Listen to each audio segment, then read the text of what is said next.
자, 본격적으로 시작해 볼까요? 오늘 우리가 함께 살펴볼 이야기는 성경에 기록된 아주 극적이고 흥미진진한 사건입니다. 한번 상상해 보세요. 전 중동 지역을 휩쓸어버린 7년간의 끔찍한 대기근, 그 생존의 위협한 가운데서 벌어진 일이죠.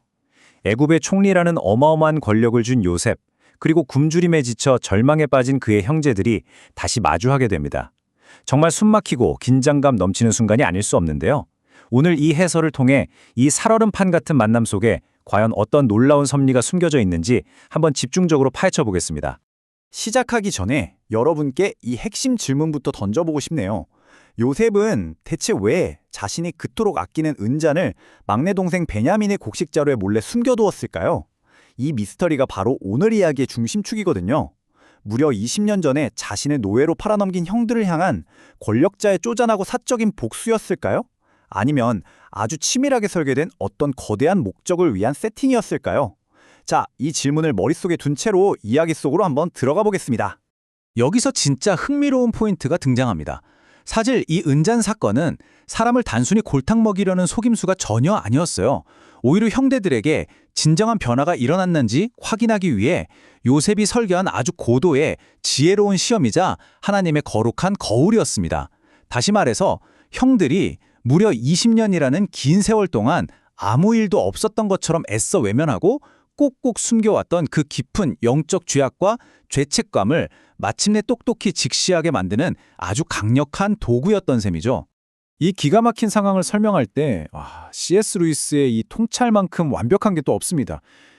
하나님은 우리의 쾌락 속에서는 속삭이시고 양심 속에서는 말씀하시며 고통 속에서는 소리치신다. 고통은 귀먹은 세상을 깨우시는 하나님의 확성기다. 와, 정말 감탄이 절로 나오는 표현 아닙니까? 형제들에게 갑작스럽게 닥친 이 끔찍하고 가혹한 위기는요, 사실 오랫동안 꽁꽁 얼어 마비되어 있던 그들의 양심을 자비롭게 깨우시는 하나님의 커다란 확성기였던 겁니다. 그러니까 여기서 우리가 절대 놓치지 말아야 할 아주 중요한 원칙이 하나 나옵니다. 바로 은폐된 죄는 고통을 낳지만 드러난 죄는 용서와 회복으로 나아가는 문이 된다는 사실이죠. 성경에 나오는 다른 이야기들만 봐도 딱 알 수 있잖아요. 선지자의 날카로운 책망 앞에서 꽁꽁 숨겼던 죄를 자백한 다윗 왕이나 숨길 수 없는 죄의 파장을 보여준 아간, 그리고 도망치다가 거센 폭풍우를 만나고 나서야 마침내 돌이킨 요나처럼 말이죠. 우리를 둘러싼 환경이 갑자기 꽉 막히고 엄청난 폭풍에 몰아치는 것 같을 때 그건 우리를 망하게 하려는 게 아니라 바른 길로 돌이키시려는 은혜의 폭풍일 때가 훨씬 많습니다. 자, 그럼 다시 베냐민의 자료에서 번쩍이는 은잔이 딱 하고 발견되던 그 아침 햇살 아래의 숨막히는 순간으로 돌아가 보죠. 형제들이 겪게 되는 진정한 회개의 단계를 순서대로 한번 짚어보겠습니다. 첫 번째 단계, 20년간 철저히 숨겨왔던 죄가 마침내 빛 아래로 낱낱이 드러납니다. 두 번째 단계, 그들은 결백을 주장하면서 변명하지 않아요. 오히려 그 상황을 아주 정직하게 대면하며 고백하죠. 그리고 마지막 세 번째 단계, 놀랍게도 뿔뿔이 흩어지고 깨어졌던 공동체가 하나로 똘똘 뭉치면서 서로를 위해 희생을 자초하는 극적인 모습이 나타납니다. 여러분, 20년 전과 현재의 이 놀라운 대비를 한번 보세요. 저는 사실 이 대목이 오늘 해설에서 가장 가슴 뭉클한 부분이라고 생각하는데요. 20년 전 그들은 동생 요셉의 채색옷을 갈기갈기 찢고 고작 은 20냥의 노예로 팔아넘긴 뒤에 아버지까지 속였습니다. 뼛속까지 이기적이었죠. 그런데 지금은 어떻습니까? 동생 베냐민이 다치게 생기니까 깊은 슬픔 속에서 이제는 자신들의 옷을 찢습니다. 베냐민만 쏙 빼놓고 혼자 살겠다고 도망치는 게 아니라 다 같이 총독의 노예가 되겠다고 나서는 거예요. 그야말로 이기적인 개인들이 진정한 연합을 이룬 언약적 공동체로 완벽하게 거듭난 겁니다.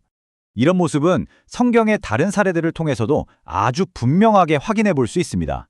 자신의 비참함을 뼈저리게 깨닫고 아버지의 자비만을 구하며 돌아온 탕자 이야기 아시죠?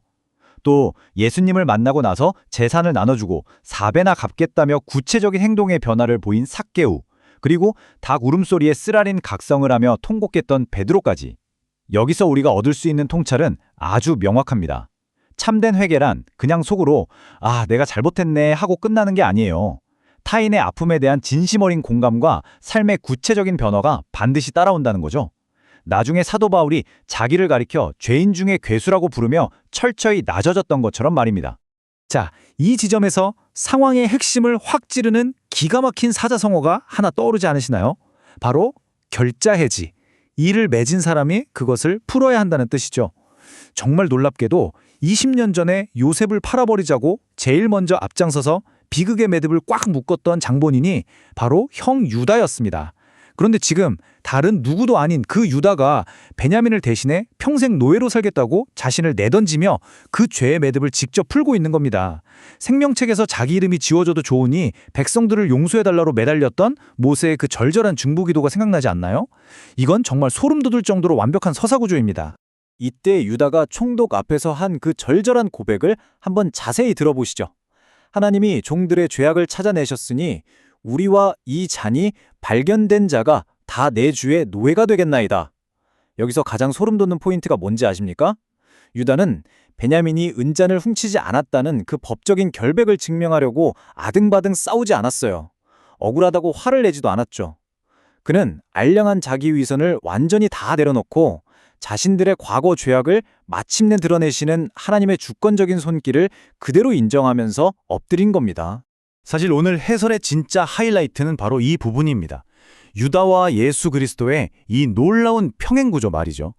동생을 살리려고 스스로 노예가 되기를 자처한 유다의 모습은 인류를 구원하려고 기꺼이 종의 형체를 입으신 예수 그리스도의 희생과 그야말로 완벽하게 겹쳐집니다.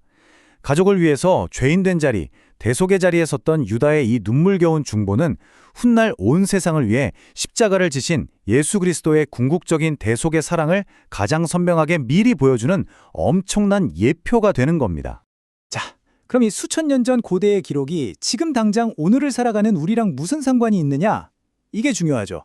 여러분, 우리 인생에도 살다 보면 때때로 뜻하지 않은 위기, 진짜 억울한 누명, 도저히 빠져나갈 구멍이 없는 막다른 골목이라는 은잔이 툭 하고 튀어나올 때가 있습니다. 그럴 때 이곳 하나만은 꼭 기억해 주세요. 남을 원망하거나 세상을 탓하기 전에 이게 내 마음속 깊은 곳에 쓴 뿌리와 이기심을 깨끗하게 씻어내시려는 아주 세밀하고 자비로운 은혜의 손길일 수 있구나. 이걸 신뢰하자는 겁니다. 그래서 오늘 살펴본 내용들을 바탕으로 우리 삶에 실질적으로 어떻게 적용할 수 있을지 딱 정리해 드릴게요. 인생의 은잔을 만났을 때 우리는 어떻게 반응해야 할까요? 첫째, 핑계대지 않고 내 안에 숨겨진 허물을 정직하게 직시하는 겁니다. 둘째, 얄팍한 내 안전이나 이익만 챙기겠다고 공동체의 아픔을 모른 척하지 않는 거죠.